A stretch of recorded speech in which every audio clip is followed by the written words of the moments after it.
The word overrated is one of the most overused words in all of sports. Well, tonight we are going to properly determine the rating of the OTC Roman Reigns. Plus, CM Punk, Chelsea Green, the Bloodline, lots to talk about on a brand new Squared Circle Radio. We are so glad that you are with us. That's the Young Buck, Andy York, or Andy Cathausen. And my name is Chris Belcher. Thank you so much for being with us. Andy, of course, supporting the Kentucky-inspired Danhausen gear. Man, we got a lot to talk about tonight. Yeah, there's a lot to dive into, a lot to talk about, a lot of discussion that I don't know how much of it we're actually going to agree on, which I think is going to be a lot of fun and a great discussion. And, the way Raw ended and everything else, it's starting to become more clear that we just can't have nice things anymore. So you're right. It's a curse right now. Sorry. Oh my goodness. We came off such a high from SummerSlam last week, and we are quickly taking a sharp turn. And I don't want to say we're not going in a good direction, but we're going to discuss all that. All options are on the table. We are going to talk about what you guys want to hear about. So if you're live in the chat with us, please drop those comments, drop those questions, and join in on the conversation. We would appreciate that so very much. Like the video, subscribe to the channel, all the things. Andy, let's get into it. Is Roman Reigns overrated? Conrad Thompson sparked this huge conversation around the internet wrestling community this past week, and I thought we would just join in on the conversation. But first, we have to define, Andy, what overrated actually is. A friend of the show and college football analyst Josh Pate likes to say, you're not really overrated if you're properly rated. So what that means is overrated is just an opinion, Andy. So like you said at the top, we're probably not going to agree on this, and that's okay. But we need to define, is Roman Reigns properly rated, or is he actually overrated? And when I say that, we don't have to, unload all the bullets right now. But when I say that, what does that make you think of in terms of Roman Reigns? So, again, it's hard to come up with anything on a subjective conversation. Sure. Because I don't think talent is always an objective thing. Sure. To be fair, the best comparison I can think of is, as a baseball fan, was Derek Jeter a really good player? Absolutely, unequivocally, he was a very good player. Yep. But I would probably call him the most overrated player in baseball history. Just because I think he was good, but if he didn't play for the Yankees, he wouldn't be considered great. Okay. So that's kind of the way I view sports in general, is to get recognized as much as Roman Reigns or some of these other guys are. You have to have talent. Like, you have to be good. But are you as good as what people say you are? And it's, with a guy like Roman, it's really hard, because if you just now are getting into wrestling, if you just now are getting into the business, the hype is obviously there. Like, the crowd reaction is obviously there. People love him. People are there for him. But if your heyday of watching pro wrestling was 2015, 2016, 2017, up until the pandemic, it's very hard to get past that version of Roman Reigns. Sure. How long has it taken people to get past the Super Cena phase before people started to really respect him and acknowledge how good he actually is? I think the same is kind of true with Roman. So, on the question of, is he overrated or is he not overrated, or is he properly rated, or is he underrated, or what is Roman Reigns' rating? Sure. I think he's overrated. Okay. Like, I would put him in the overrated category, as I would put like a guy like Triple H in the overrated category. As to, is he bad? No. But was he given way too much? Yes. Like, I think that's kind of where I'm sticking at with him. So I would lean towards more that he is is overrated as a professional wrestler. Okay. I'm going to put that context to what Conrad Thompson said, because he sort of danced around exactly what you danced around. And the fact that the first 6 years of Roman Reigns, he was shoved down our throats and we hated it. I don't think that has anything to do with how rated he is. Meaning, when you put a guy in front of you like a Roman Reigns and it's not working, the great talents find a way to adjust. And that's not just wrestling. That's football. Look at all the players in the NFL. Take Sam Darnold, for example. Sam Darnold was a number 1 overall draft pick for the New York Jets, and he was one of the worst quarterbacks in the NFL for the first, let's call it 5 years of his career. I could have the number wrong there, but let's just call it 5. He bounced around Jets, Cardinals. I think he went somewhere else, whatever.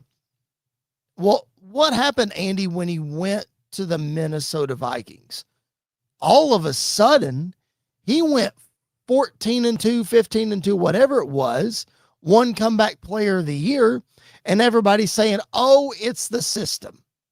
Oh, he was put under Kevin O'Connell. Said anybody could do that good throwing to Justin Jefferson. Anybody, blah, blah, blah, blah, blah. Okay, let's trade it. Let's send him to Seattle. Seattle pays him a big contract. What's he do, Andy?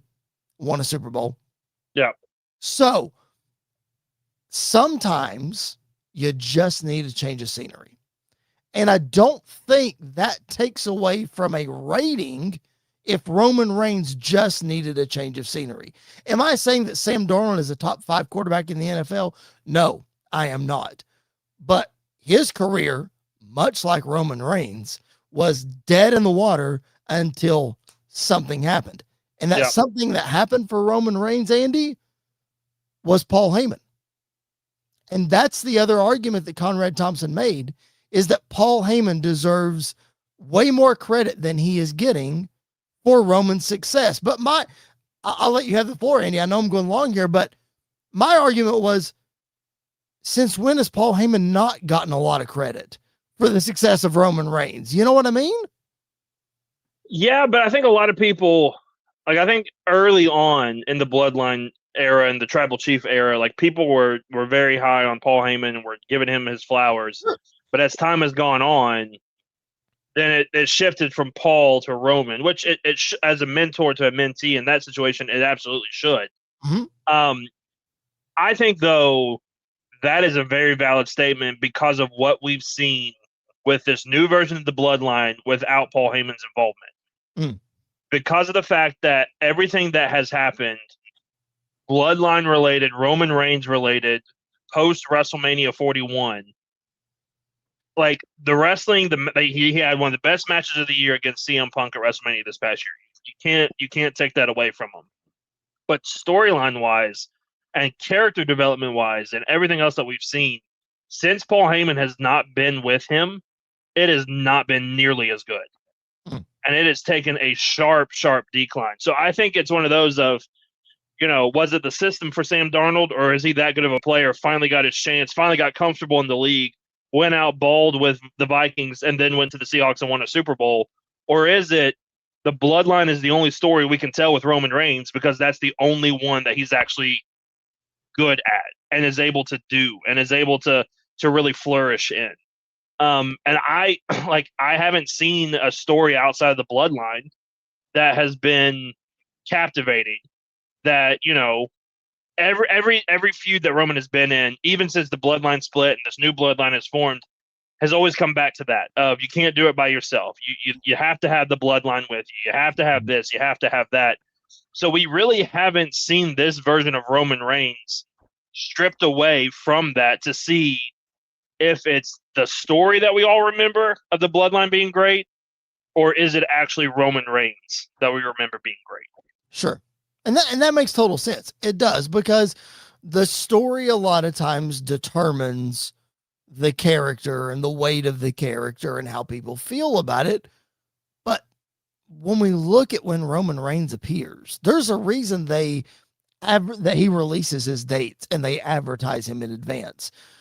Andy, whether people like it or not, since the pandemic, Roman Reigns has been the top guy. And this is the most success WWE has had financially, probably ever, in the last 6 years. I'm not saying Roman Reigns is the reason for that, because there are plenty of other reasons. Obviously, Nick Khan is a great businessman. Cody Rhodes comes in, CM Punk comes back, blah, blah, blah, blah, blah. But Roman Reigns has been the top guy. So there's a reason he's never been on SmackDown since Raw went to Netflix. There's a reason for that. All I'm saying is there's a contingency of wrestling fans out there, and I want to get to the Mount Rushmore question in just a minute. There's a contingency of wrestling fans out there who have only been watching since the pandemic, who have only been watching for the last 3 years. All they know is this version of Roman Reigns. So while we can educate them on, hey, he had to eat dog food for a while, he said suffering succotash in a promo, it was bad for a little while. Yeah. While we can try to educate them on that, Andy, he's probably their GOAT. Let's just be honest. He could be their GOAT. John Cena would have something to say about that, but he would probably be their GOAT. So, like we started this segment out by saying, overrated or rated is very subjective. Mm-hmm. So, Andy, we can't tell those wrestling fans that they're wrong because they think Roman is the GOAT. You know what I mean? I mean, it's like you saying Seth Rollins is the greatest of our generation. That is greatest in-ring performer of our generation. Yes, greatest in-ring, but still is not, in my subjective opinion, is not remotely true. Okay, but yeah, like, listen, go ahead. I get it. Because there's also a contingency of fans that watched during the Super Cena era that Cena's their GOAT. If you talk to somebody that grew up in the Attitude Era, it's either Austin or Rock that is their GOAT. If you talk to somebody who grew up watching, the 80s and the 70s, Hogan is their GOAT. So it really is like the era that you grew up in is the era of, whoever is on top is going to be looked at as the greatest of all time until the next generation comes in and then somebody else takes that spot and rises. Yep. So really it is a discussion of, the greats who are called the greats of all time, the greatest of the generations. Are they actually that great? And I think it honestly depends on the era of how it happened. Because if you pick up Roman Reigns and put him in the 70s, he probably will get over, but I don't know how big of a star he would be. Sure. You pick up Hogan, put him in today, like a brand new version of Hulk Hogan starting today, he's probably not getting over. Yeah. Like that like Hulkamania is probably not going to get over. So I think it really is like the era you grow up in, you're going to have those rose tinted glasses. It's the basketball debate. Is it Jordan? Is it LeBron? Is it Kobe? Is it, you got the people that say, is it Larry Bird? Is it Hakeem Olajuwon? Is it Kareem Abdul-Jabbar? Like, you got whatever era you grew up watching is going to have your GOAT in that discussion. Which brings me to the Mount Rushmore question. I'm not asking you if Roman Reigns is on the Mount Rushmore of professional wrestling, because I know your answer. So I'm not going to ask you that. Your answer is the same as mine. It's no. He's not in the top 4 of all time. Yep. But have you seen people in the internet wrestling community or anywhere else say that he belongs on that? Because again, that was part of Conrad's argument too. It's like, there's no way he belongs on that. And people are trying to say that he is. Andy, I don't really see anybody who has said, yes, he's the greatest, or he's on Mount Rushmore of the greatest of all time. Now, his career is not over. Right. So we might have a different answer in 10 years. Right. But like right now, are you seeing people put him in that discussion? I mean, a few people probably put him in that discussion. But those are also the same people that love everything the Bloodline does, or they love everything that Roman does. but from a majority of fans, or a majority of what I've seen, and a majority of people that I talk to, Roman isn't in their discussion of greatest of all time. In fact, there's a guy I'm really good friends with. He texted me after SummerSlam and just simply said, "I don't get the hype around Roman Reigns." Mm. So like you got contingency of fans who are on one side, you got the other side of the fans who are on the other side. But I haven't really seen a whole lot of people to the point where I would even bring it up as a discussion, or like bring it up to where I've seen it enough that it has crossed my radar, that I've seen that people say Roman Reigns should be on the Mount Rushmore, or is like the number one spot on that Mount Rushmore. Okay, so let's circle back to the question that we started with. And I know you answered it at the beginning, but after all the discussion that we have had, and we know that with football players and sports and athletes, guys can get better and their ratings can go up. And, guys on Madden weren't always a 99. They started out as like a 78 or whatever, and they worked their way up. Roman Reigns had a rough go at it for the first 6 years of his career. But he's learned, whether he learned under Paul Heyman, Seth Rollins, Vince McMahon, Triple H, whatever, he's learned, he's grown, and we have to admit that some of the best WrestleMania main events of the last 10 plus years, Roman Reigns has been involved with. I mean, you said it on our WrestleMania season this year, the greatest WrestleMania main event of all time is Roman Reigns versus Cody Rhodes, WrestleMania 40. Cody Rhodes has a lot to do with that, but so does The Undertaker, some other people. And Roman Reigns, CM Punk, coming out of this year, CM Punk had to have a dancing partner. It was Roman Reigns. So I'll ask the question once again: do you think Roman is actually overrated, or is he properly rated, or is he underrated based on everything we've laid out here? So I'm gonna throw it back to you for a second because of parameters. Are we talking about where would we put Roman Reigns as being rated right now by the majority of the fans? You understand what I'm asking? If that's for sure. I think the majority of newer fans do think he's the greatest of all time. I think people that are our age respect his growth and respect what he's been able to do, and can see that the business as a whole is better when he is in it. And I think older folks, maybe the person that you said that texted you, I think maybe a lot of older folks just don't see the hype around Roman Reigns. Yeah. So if I had to say, where is Roman Reigns rated right now,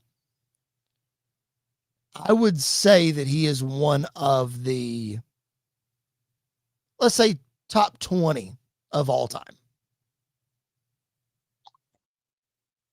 And again, keeping this strictly, and keeping this strictly inside of WWE, like this WWE bubble.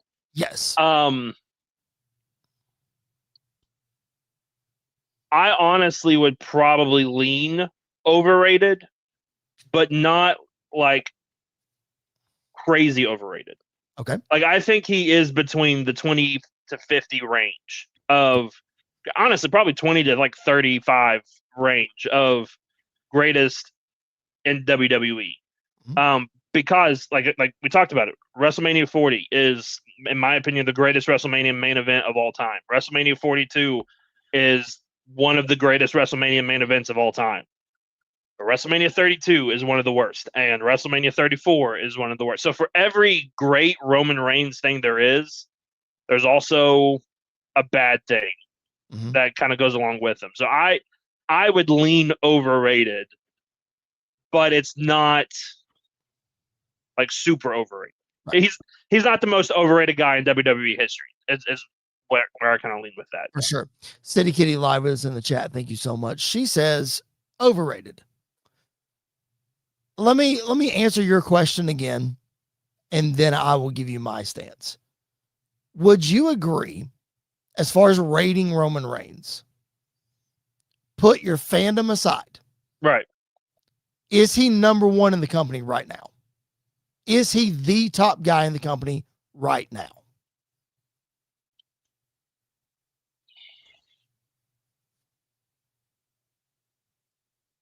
I honestly don't know. Probably. Okay. But I don't I'm not, it's not like a confident yes. Probably is, but Okay. it's not by much.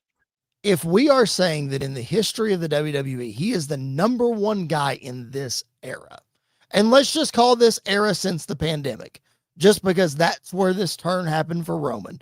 He's number one in this era.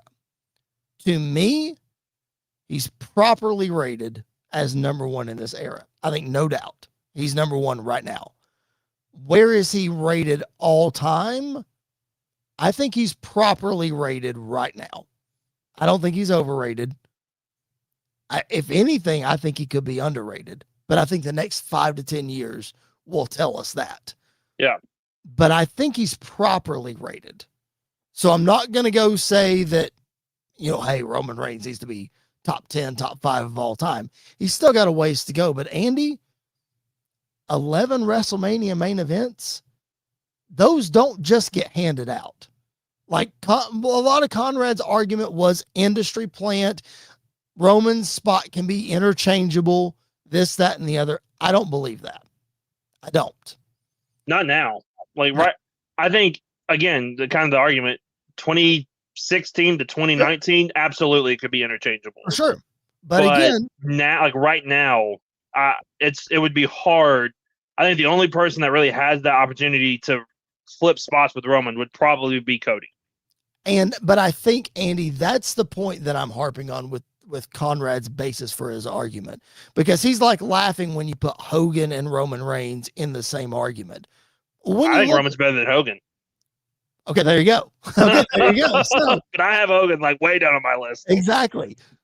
I think my point is you can't take Roman's first 6 years and base the whole overrated career on the first 6 years. You can't do Absolutely. it. No, you can't.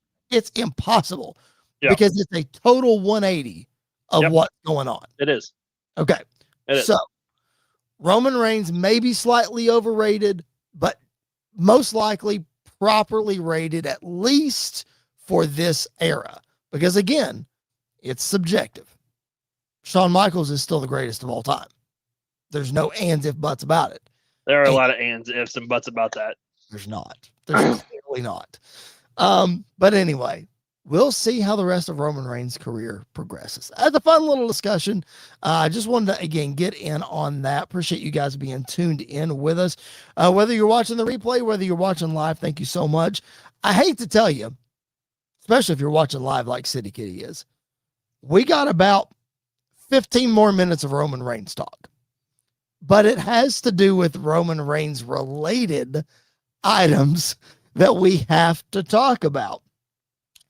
Because let me find my graphic here because I don't want to screw this up.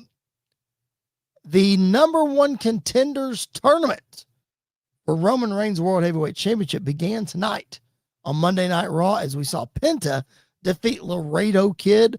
Later this week, Psycho Clown and La Parka will face off in AAA. And then next Monday, Dragon Lee and El Hijo del Dr. Wagner Jr. and Rey Fenix and El Fiscal will wrestle next Monday night. And this tournament will go on, I'm sure. I don't know that they've announced it, Andy. The finals, I guess, is at Triple Mania. I would say so. Yeah, I would assume so. But Andy, as I look at that bracket, the winner faces Roman Reigns on that Monday after Triple Mania in Mexico City, as we saw there on the graphic. Andy, as I look at that bracket, it's Penta versus Rey Fenix at Triple Mania, and it's Penta versus Roman Reigns in Mexico City. I just do not see any other result. Yeah, I don't see any other result either, unless they want to save Penta and Roman for a big show down the year. But again, you're in Mexico for the first time and forever doing Raw. It has to be Penta. If it's not Penta, then it's El Grande Americano. Like it's either that, it's either Penta or that. Now Grande is not even in Right. the tournament, but still, like shenanigans, Penta could get taken out. He could step in, take his place. There are always options that you can do. But yeah, it has to be Penta, and Penta versus Roman will be a lot of fun. Yep. Because it's two very different styles of professional wrestling, but I think it'll be really good, especially if they give it time, which I'm sure they will. They will. Yep. Give it plenty of time to just really do its thing. So I think it could be really special. Plus, like Penta versus Roman's probably going to be the second best match of the tournament. The best match of the tournament is going to be the finals between Penta and Ray. Like it's going to be almost impossible to beat that match if that's what we do get. I mean, like you have to have that in the finals. You have to have them shake hands so that we can put the Lucha Brothers together after Penta loses to Roman Reigns. That just makes all the sense in the world to do that. And like you said, Roman and Penta, two separate styles. Don't know where else you're going to do it that's going to get the biggest reaction. Plus, when Roman beats him and Roman shakes his hand at the end and endorses him in Mexico City, it's going to make it even bigger. And I don't think you can get out of that Raw without them doing it that way. Having said that, though, there is possibility for shenanigans. Like you said, some people could get attacked. Some people could be, switched out or whatever. But with it probably ending up at Triple Mania, you've got El Grande Americano and Dominic Mysterio already taken care of. Mr. Iguana could show up. I don't know. But, like I said, Penta and Ray in the finals, Penta and Roman. I don't know of a better scenario. I think Sam Roberts is the one that said this. Like, this tournament is just made to get to Penta versus Roman Reigns. Like, it's an excuse to get us Penta versus Roman Reigns. Yeah, and it's going to give AAA a crazy amount of exposure on WWE TV, which I think is going to be great, and I think that's very important. My question is, after what we've seen tonight in the last couple of weeks, is Roman going to shake his hand? Because is Roman a babyface? Yes. Yep, he is. Are we sure about that? He is until he faces LA Knight. Yeah, but even with that's my whole frustration with this stupid bloodline story, and it got even dumber tonight. Like, why are the Usos just randomly heel out of nowhere now? Yep. Why is Jacob just so happy now to be a part of the bloodline with the Usos? But there was more tension again tonight, even though there hasn't been for the last couple weeks. Yep, there was. And now you want to take what might be one of the best characters on TV right now and babyface Solo Sikoa and put him with this garbage of a faction, the Bloodline. It's so bad. I'm going to play the wait and see card. The wait and see card has been burned for me. For this story, at least, it's been burned. Here's why. You just never know what's going. I mean, like, look, Sami Zayn was inserted into the bloodline, and he said one word, and it changed the whole game. I don't think that was planned, Andy, for him to say, for that to do what it did. No. I'm not saying that Solo can do that, but if they're trying to repeat this bloodline story, you better believe they're not going to change who Solo is, and they're going to try to get him in there and be like Sami Zayn. The difference is Sami needed the bloodline, and Solo does not. Okay. Yeah. I mean, listen, he got the pew pew thing over. Like yeah. By the way, I don't know if you caught I know you had to watch Raw a little late. I don't know if you caught the beginning of Raw. Yes, I did, him ducking and making sure everybody behind him was okay from the warning shot. Like, that's what I'm talking about. You have to let Solo be Solo, but putting him in the bloodline alone just drags it down and drags him down from the start. I mean, it's so bad. I literally wrote in my notes that, like, Solo is so unserious that it's great. It's hilarious. It's so good. It's the best. So, just imagine they're going to want him to fall in line, right? but he's not going to change the way he is. Like, he's not going to fall in line like Jacob fell in line. We said that about Jacob. I just don't think. I think WWE has figured out what they have with Solo, and I don't think they're going to just drop it. I really don't. I'm trying to be positive here, Andy. Power positivity, okay? They're out of the company now too, so it's I've never lived by that statement ever. Power positivity, all right? I'm gonna wait and see what happens. I'm gonna wait and see. Because let's imagine this. Ready? Yeah. Ready? Here we go. So Roman last week, when they were in the hallway, where's Solo? Go get me a coffee, Solo. Blah, blah, blah, whatever. Be the errand boy, Solo. Let's think back to the Attitude Era when Chris Jericho had to do this for William Regal. And he peed in his tea. Imagine if Solo does stuff like that to Roman Reigns. I mean, come on. Like, it would be hilarious because he's going to do the pew pew thing. Yeah. And it's going to be funny.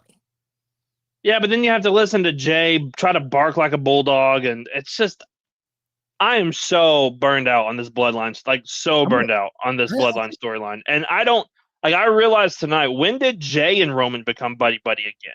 Like, that was part of this whole story. They never explained it. Right. Jay's trying to suck up to Roman. That's why he's buddy and trying to run the plays, because he's the one that got pinned at SummerSlam. He's the one that didn't win the King of the Ring. Remember, after his King of the Ring loss to Obafemi, he was like, I'm trying to avoid Roman. I'm trying not to get near Roman. So now he's just trying to suck up to him. But now why is Jimmy a heel? Now that I don't know.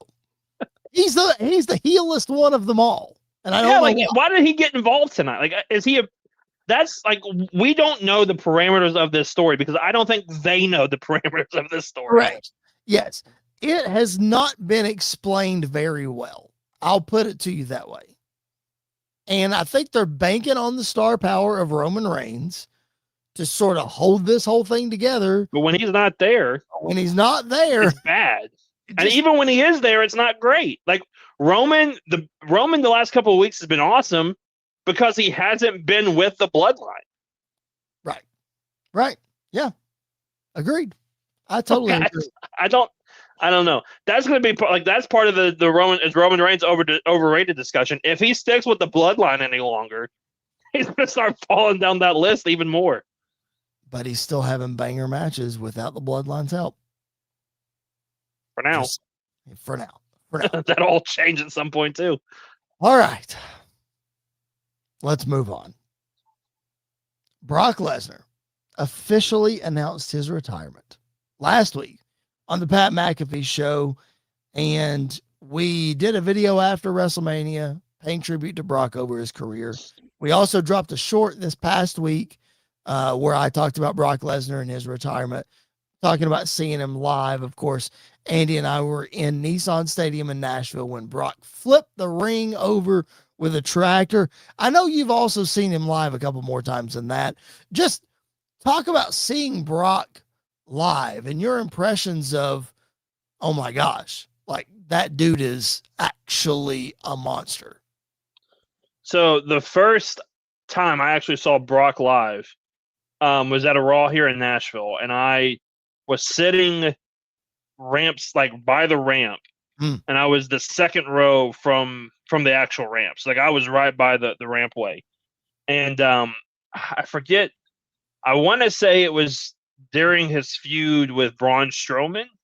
Okay. I want to say, or something like that, where he was making his return for the first time in a couple weeks, and out of nowhere, I just saw a blur like go flying past me, like faster than anything I've seen a human being move at that size, and slid into the ring, and it was Brock.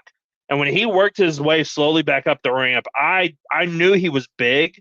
Yeah. But like, seeing him in person and being that close to him, it was ridiculous how big Brock Lesnar is. Like, it's absolutely ridiculous.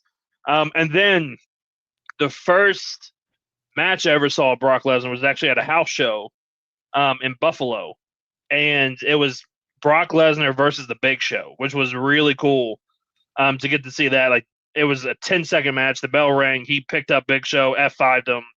1, 2, 3. We went home. But just seeing like that power on display was absolutely ridiculous. So Brock is pound for pound probably the freakiest athlete to walk through the doors of WWE as of right now, and like one of, if not the strongest to walk through. I think Cena is in that discussion too, because Cena was ridiculously strong. But Brock, like, when Cena would pick up Big Show, he'd pick him up, but there was some tension to it. When he would pick up dudes like Big Show or Braun Strowman or The Undertaker or people like that, he just picked them up. Like, there was no struggle in that at all. So just his freak strength, I think, is something that I will always remember the most about seeing him in person and seeing him live. Yeah, dude. I mean, I was at WrestleMania 34 and 35 and watched him throw Roman Reigns and Seth Rollins around like it was nothing. Like, just absolutely. I mean, I'll never forget the spot at WrestleMania 35 when he threw Rollins into the ring support underneath. That's like buckled. I mean, just the way that he threw him was insane. The way he throws referees around, and just dude is country strong. He is the definition of country strong. Before we take a break here and before we get off this topic of Brock Lesnar, I do think it's important that we, acknowledge Brock and his contributions to the business and how important he was to the business, especially to our generation.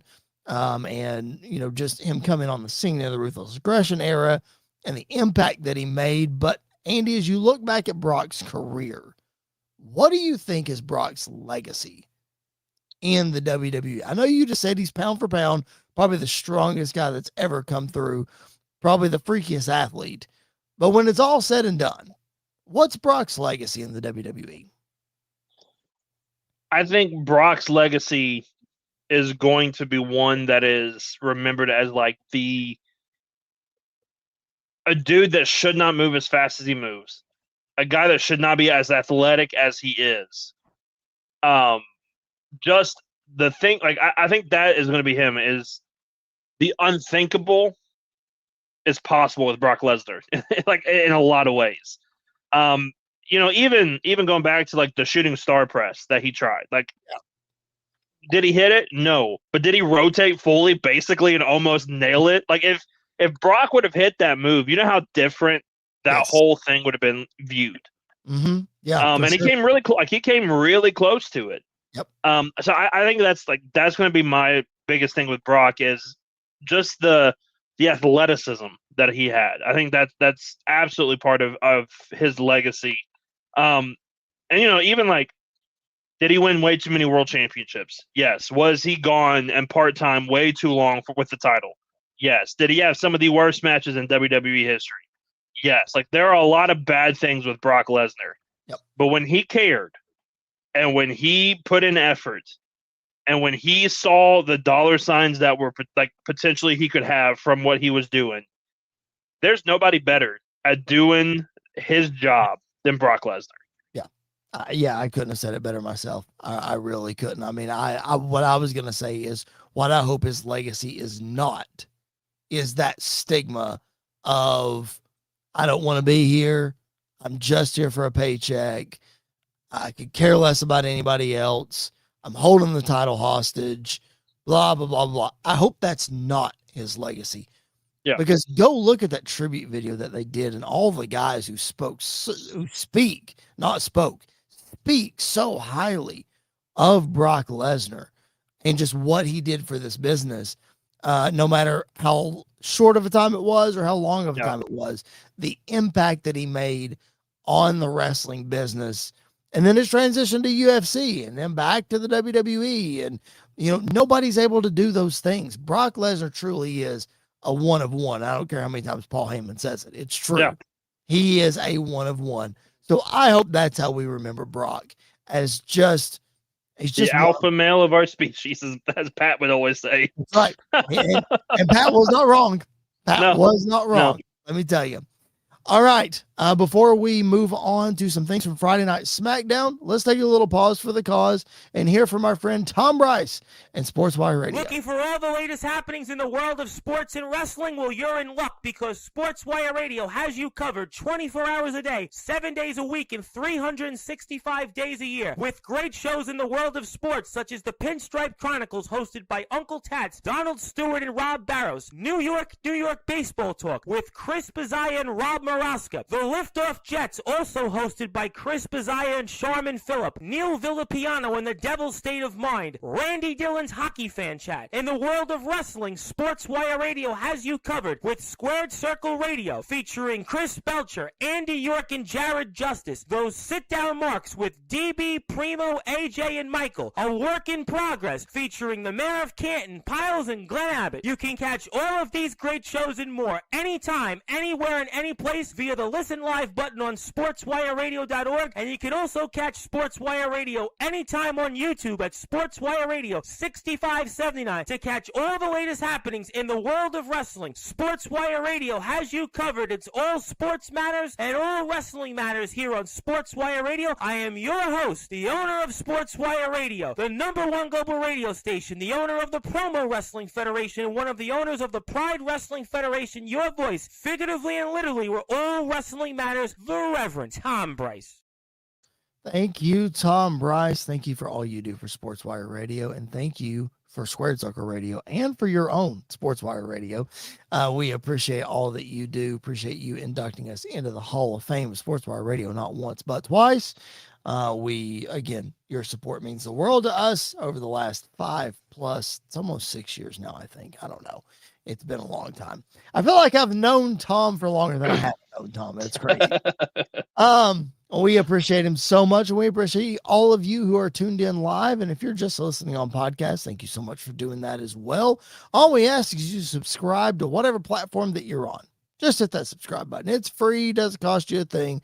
We would appreciate it. We are still gaining traction, gaining viewers, gaining subscribers from SummerSlam weekend. Thank you for that.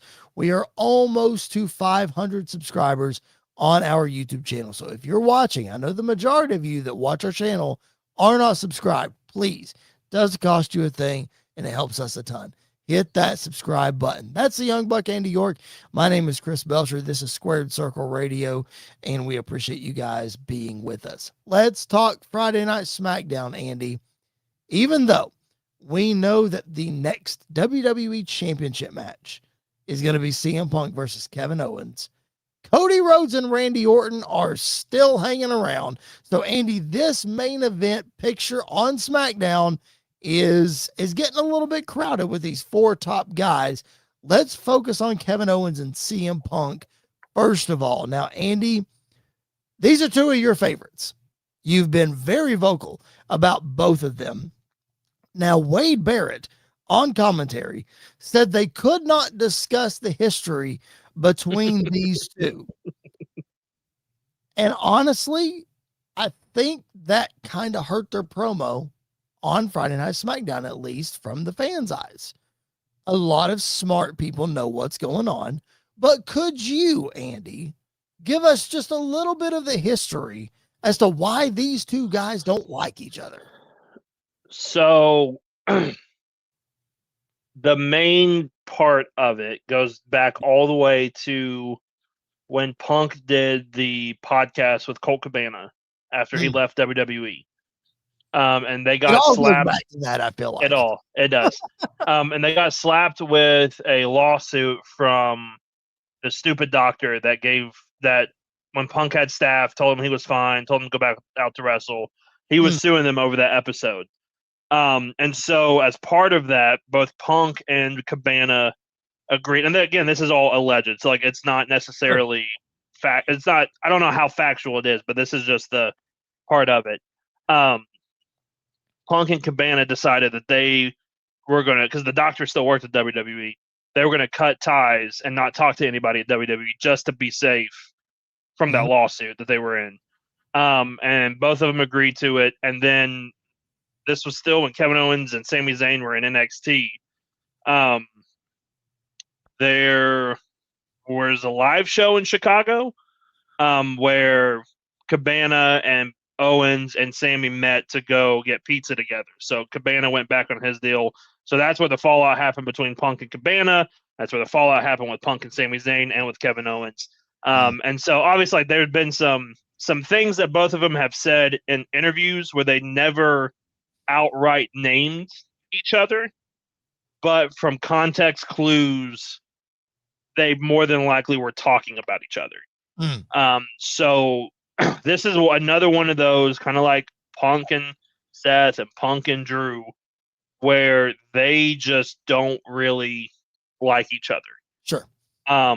And I think the promo between the two of them is one of, if not the best segments of the year in WWE. Like, I think they absolutely killed what they did on Friday. I thought it was really, really, really good. Like, yeah, you can feel the angst in there. You can feel the hatred, the real life hatred in there. I'm going to get to the two things of the promo that I wasn't a huge fan of. We'll get to that again. It's not huge things. I just think they need more context. So the first thing is something that Sam Roberts brought up on his show, that this hatred between these two goes all the way back to CM Punk's Ring of Honor days. Yeah, there's that too. With Kevin Owens in his wrestling gear and wrestling in a t-shirt versus, and he tried wrestling in a singlet, and something about Punk said it was the most disrespectful thing he'd ever seen, blah, blah, blah. Something to that effect. This is young Punk too. Exactly. But so that's where the comment from Friday, "Oh, you're in your gear already," came up, and nobody got it. Andy, no, like the crowd just didn't get it. Yeah. You know, the other comment, the skinny fat comment, like Punk tried to go to it twice. Yeah. And nobody got it.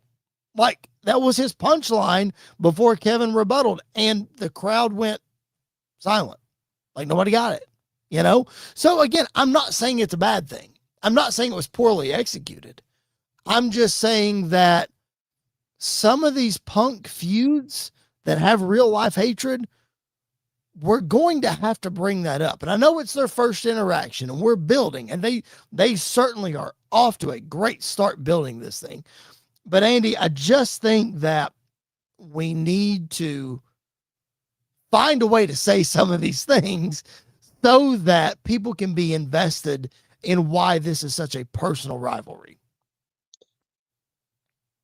Yeah, I kind of get, like, I get what you're saying. The gear one, to me, like, I popped for the gear one. I was dying at the gear one, and I think a lot of people will. It's one of those that the hardcore fans are going to get it, and the casual fans aren't, because the casual fans don't really care unless you throw a cuss word in there. Like, they don't react unless you throw a massive cuss word in, most of the time anyway.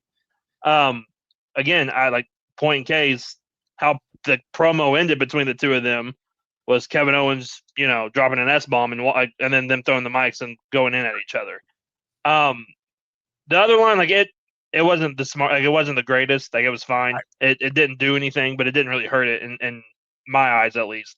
The hard part about it is all the juicy stuff that they could bring up, they're not going to bring up. Exactly. Like, they're not going to bring up the AEW stuff. They're not going to bring up, you know, the Ring of Honor stuff. They're not going to bring up the, you know, Colt Cabana stuff. Like, there's just legally, probably they can't bring up a lot of it, and it's probably not going to be the best decision to go with that route. So that's going to be the hard part about it. Mm-hmm. But also, like, it's one of those, to me, of show, don't tell. Like, don't tell me why you hate each other. Show me why you hate each other. Sure. And I think that's where this is going to come in a lot more, is they're going to show more than they're going to tell. Even though they're going to cut promos back and forth. Like, it's going to be amazing. I would die laughing if Kevin Owens, whenever they come out for the next promo, has a box of muffins with him, or cupcakes, or whatever it was that Punk had at the press conference where he flipped his lid on everybody. Like, just little things like that. They're going to probably do that. If you know, you know. Yeah. But if you don't know, you're probably going to look it up, and then you're going to start to be more and more invested in it. And I hope that's what happens, because listen, most wrestling fans right now don't know about all the ins and outs of Punk's Ring of Honor situation. And the Cabana thing is far enough in the past where some people don't know about that either. So like you said, you're going to have to say it without saying it or show us in some way. I think the skinny fat comment, I'm going to go back to that for a second. I don't hate the way that it was delivered, but I think the context, I think Punk was trying to say the body type that I have is blaze the trail for your body type to get in. Cause he kept saying, I'm skinny fat. And then they weren't knocking down the door for Kevin Owens. But Andy, I think the true thing that they need to get at there is CM Punk knocking down the walls of just letting indie talent come to the WWE. Because he was the first. He did blaze the trail for the indie talent, not for fat guys or not for out of shape guys or not for skinny fat guys or whatever whatever point he's trying to make. Yeah. There would be no Daniel Bryan. There would be no AJ Styles. There'd be no Kevin Owens, Sami Zayn, yada, yada, yada, if not for CM Punk. So lean into that portion a little bit of the trail that you blazed. Yeah. Yeah. I completely agree. Like, if Punk didn't get as big of a role in WWE and Triple H didn't see the importance of bringing in independent guys like Punk and like Daniel Bryan and like AJ Styles, then Kevin Owens and Sami Zayn and Finn Balor, Seth Rollins, like all those guys would not be where they're at right now. And so, I think like leaning into that, and then Kevin Owens can always come back and say, you may have been the first, but I'm the best at it. Like I was the best on the independent scene. I was the best call up. He probably is because Seth was in there for a hot minute, so I don't really count him. Roman was not even really on it. Right. Like Kevin Owens is probably the greatest NXT call up of all time. Yep. As of right now. Like I don't really see anybody else that has come as close or as big of a star as Kevin Owens is. And I think you could frame that not necessarily as in call up. You could frame that as in the best NXT success story is Kevin Owens. Yeah. Male, because like Sasha and Bailey and Becky and Charlotte and all of them and Oscar are pretty great. But on the men's side of things, like Kevin Owens is the best and like man to come through NXT and to have massive success on the main roster. Oba might take that over at some point, but as of right now, it is Kevin Owens, and they can really run with that. If we're going overall, it's going to be hard to top Charlotte Flair, but that's a discussion for another time. Only because she literally knew nothing when she walked in the door, and now she's a 14-time champion. Yeah. So again, that's an argument. Is she a 14-time champion because of her talent or because of her name? Probably both. Some of them are both, but a majority of them are the name. A fun discussion for another time, but the CM Punk versus Kevin Owens match happens in 2 weeks, Andy. August 21st, Toronto, SmackDown, before Sunday night's main event in Atlanta, before Worlds Collide in Chicago, and before Money in the Bank. So, do we get a trilogy out of this? What are we doing after this? Like, this is really, really soon. I would be hard pressed to believe that this is just a one-off. I would too. I would hope I hope it's not. But we talked about it like it's very hard to make Punk a heel. He will be a heel in Toronto for this match. He will feel what John Cena felt in Chicago in 2011. Like he will be booed out of the building. I wouldn't be shocked if they did a title change in Toronto and gave Kevin the title for a little bit. Like let Kevin hold it till Money in the Bank, or even like let him hold it till Survivor Series or something like that, just to bring in something different. So I think this is at least 2 matches, if not 3. And I think it's going to be one of those that each one is going to up the stakes and have stipulations to it. It's going to remind us a lot of Punk versus Drew McIntyre, I think, but with a title, and they're probably going to go a lot further than Drew and Punk did in a lot of ways. It'll be interesting to watch and we'll be right here to cover it all for you on Squared Circle Radio.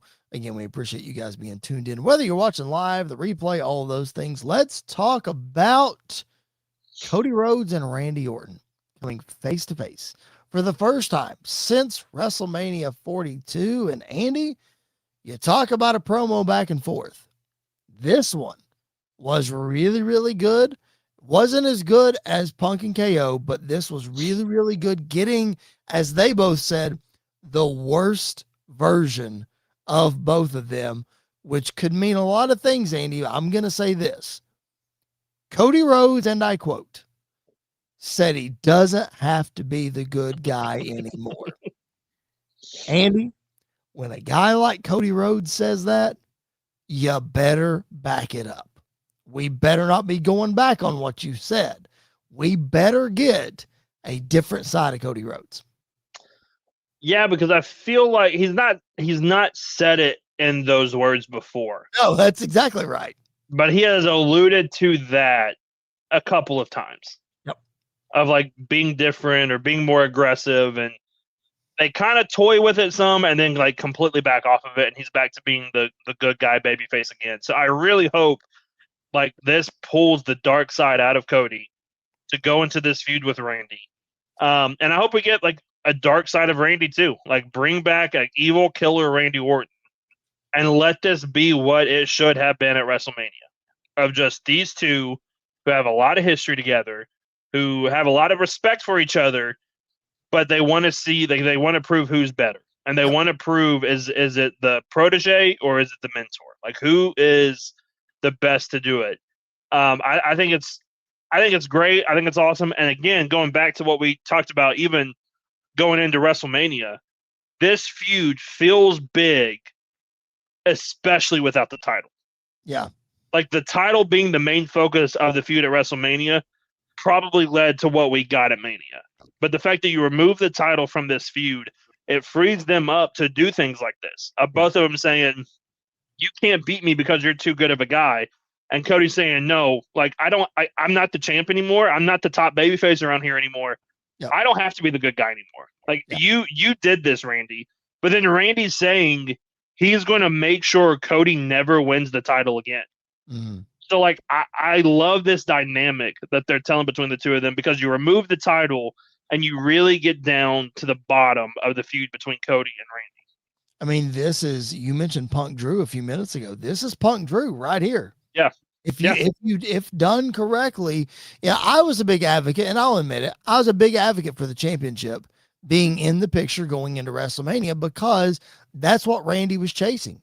He chased it with Cena the year before, and then he was trying to chase it with Cody. So it made sense to have the title, but it also makes sense for them to revisit this feud, be able to have it, do a 2 more matches or whatever they're going to do without the championship, finish it up in Hell in a Cell, and just, and wash our hands of it. That's what I think. Now, when that happens, I don't know. We'll see how far they stretch it. Randy stays healthy long enough for it to happen. Randy stays healthy. All right. We are right at an hour. We're going to try to blaze through 1, 2, 3 more topics as quickly as we possibly can. But one of these topics deserves some time. Andy, you said it at the top of the show. Just when we have something good happen in the women's division, it all comes crashing down. We cannot have nice things, especially in the women's division. Andy, Chelsea Green finally got her big win at SummerSlam. And then a broken orbital bone on Friday night. Andy, what are we going to do? Like, what is happening? I mean, if you're letting Rhea keep the title, you got to let Chelsea keep her title.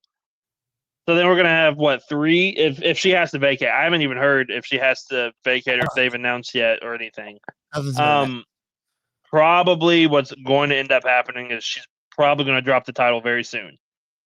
That's going to be the case more than likely before this. But because of this, it's probably going to happen Friday, if not a house show or something. I don't even know if she's going to be cleared to wrestle, though. Yeah, like that's going to be the hard part. Yeah. So maybe this actually is a blessing in disguise because it lengthens her title reigns some more. But I hate it. I hate it for Chelsea. I mean, we talked about Sami Zayn deserving a run with the WWE Championship. Chelsea Green deserves a run with the Women's WWE Championship and a proper run at that. And so hopefully it's not super severe where it keeps her out for a while. Maybe hopefully she can come back, and even if she loses the title, drops the title because of injury, when she comes back, she needs to be put back in the title picture and even win it back at some point. Completely agree. City Kitty Live was in the chat. Poor Chelsea. Yes, absolutely. It's poor Chelsea. They dropped the interim because Rhea Ripley had surgery, and she is going to be out for a little bit longer. She tried apparently not to have surgery. So dropped the interim, and now Chelsea is injured. I mean, if she has to relinquish the title, are we headed to Finn Balor 2.0 here, where she may never get a crack at it again? I hope not. But probably though. I mean, you just never know. Here's what I will say. Some interesting comments made by one Bully Ray on Busted Open on Friday. And I want to make sure to bring this up because last weekend at SummerSlam, Chelsea Green shouted out Michael Hayes on the post show. We all know what Michael Hayes said about Unreal. So Bully Ray is in the Minneapolis airport flying back from SummerSlam, and he's eating at a sushi restaurant by himself. And who joins him at his table but Chelsea Green, the new women's champion? And he did not give specifics. What he did say was, Chelsea and I had a conversation about her being champion and about Michael Hayes and about Unreal. And Chelsea said that WWE, basically the producers of Unreal, creating their own narrative and chopping the clips and stories up in ways that are not accurate. And she basically, without saying it, said that there's no bigger supporter than Michael Hayes of Chelsea Green backstage. And that all that air was cleared up and there was no harm, no foul. So for all the drama that we felt like was there, it's not. Yeah. I've also heard him on Taker's podcast, I think it was, or something like that, where he backtracked what he said of right now she couldn't be women's world champion, or to some effect. Yeah, that's what he meant to say, or that's what he was meaning. Yeah. Whether he said it or not, it made for good TV. It was a great comeback. Yep. He also, just from a fan's perspective, a lot of people just don't like him. And you can kind of put me in that category, in that camp a little bit. I've never been a huge fan of him. But it made for a great moment. And that was I think that was the first thing a lot of people thought of when she won, is going back to that moment of Unreal. Because even we talked about it, when we did the review of it, of one, we couldn't believe that they said it. And two, of all the people, you picked Chelsea to never win the title. That was mind-blowing to us. So to hear the air get cleared up about it, I think is a good thing. Yeah. But it also, it made for good TV. And it made her response and calling him out made for good TV as well. And it helped her run. You could argue that from the time that comment aired, she became more popular than ever. That's when she started becoming a babyface, when that happened. So blessing in disguise. Speaking of SummerSlam, there was so much SummerSlam content that we cranked out over the last week or so. Andy and I both even said our wrestling brains needed a break last week. I didn't take one. I hope you did. I took one. But there was so much content, Andy, that we did not talk about. An insane return to WWE / debut, whatever you want to call it. We did not get to talk about Haku aligning himself with his sons, the MFTs. Andy, I don't know how many people understand the context of Haku and just how big this is. Let me throw this picture up here. This was Haku back in the wrestling days. Haku was a crazy dude. The picture on the right on your YouTube screen is a broken wooden chair over his head that Haku no-sold in WCW. Yeah. Andy, this is legit. You ask any wrestler who they want on their team in a bar fight, who they want on their team if they're going down a dark alley, and I guarantee you the first name that comes up, especially the old school guys, is Haku. Yep. Listen, he walked so guys like Jacob Fatu could run in this business. Yes. He's part of the reason why you hear the old adage of don't headbutt a Samoan or, don't make him mad. Like he's one of those rare guys in wrestling where everything he does, you believe because he can actually do what he does on TV. He is that crazy. He is that mean. He is that good. And so the fact that you finally, I don't know why this hasn't been a thing, but you finally put him together with his sons. Yep. It's sad that, the best of them all couldn't be there to enjoy. Oh, man. It's terrible. But it's also very weird that your son got released so you could take a spot in the group, but that's a different discussion for a different day. I think it's great. Like, it's great for the MFTs. It's great for them. I hope they kind of get a name change. I hope let them go back to their New Japan team of Guerrillas of Destiny. Like, let them be what they were. With him by their side, they could be something very special and rejuvenate and make the tag division feel important again. Shout out to Dr. Durst, who is a regular in our comments section, who I do remember asking us when Jacob Fatu attacked Roman Reigns and used the Tongan Death Grip for the first time. Hey, where did that come from, Haku? Yeah. That's where it came from. Yeah. That's exactly where it came from. So, there you go. That gives you a little bit of context. One more thing, Andy, that I need you to clear up for our viewers and for me, because I need a little education. We saw the debut on the main roster of Tatum Paxley on SmackDown, aligning herself with Charlotte Flair and the returning Alexa Bliss. Andy, what do we need to know about Tatum Paxley?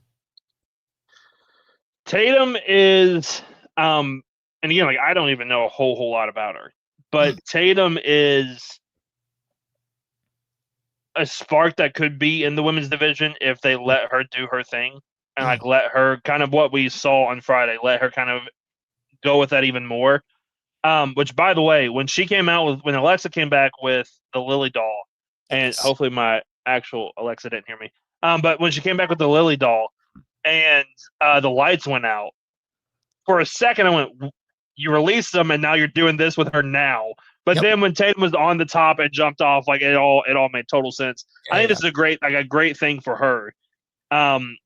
It's a great part for her to be with Charlotte and Alexa to go after. I forget their name all the time. I'm bad at their name. Jade Cargill and the baddies. Or Fatal. Well, they're going after a Fatal Influence, aren't they? No, Charlotte was wrestling Jade Cargill.